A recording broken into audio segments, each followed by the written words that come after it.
Well, good morning, Redeemer family, and welcome to our Sunday morning worship gathering. For those of you who are joining us this week, my name is John Song.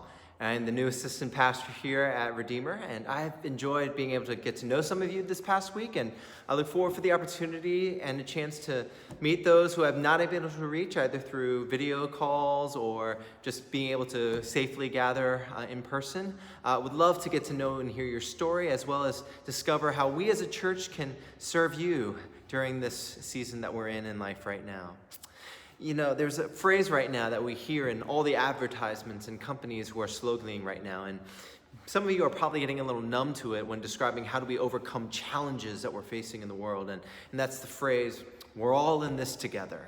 And you know, I don't know about you, but nowadays when I hear that, I feel both the truth of that statement and that we're longing to feel connectivity, that we are truly indeed suffering together, but there's also a bit of skepticism in my soul. You know, how can these major corporations that are trying to sell you products really truly understand what we're going through? How are they with us in our pain and sorrow?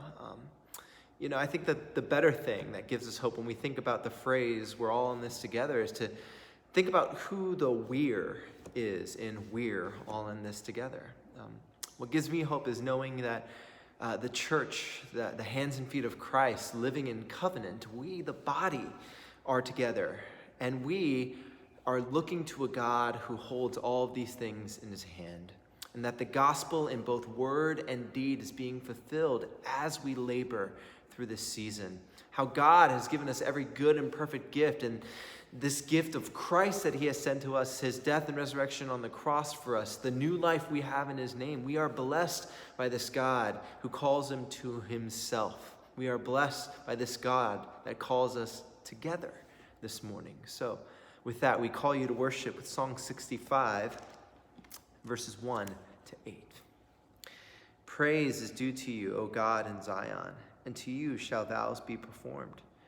O you who hear prayer, to you shall all flesh come. When iniquities prevail against me, you atone for our transgressions. Blessed is the one you choose and bring near to dwell in your courts. We shall be satisfied with the goodness of your house, the holiness of your temple. By awesome deeds you answer us with righteousness, O God of our salvation, the hope of all the ends of the earth and of the farthest seas, the one who by his strength established the mountains, being girded with might, who stills the roaring of the seas, the roaring of their waves, the tumult of the peoples, so that those who dwell at the ends of the earth are in awe of your sights. You make the going out of the morning and the evening to shout for joy.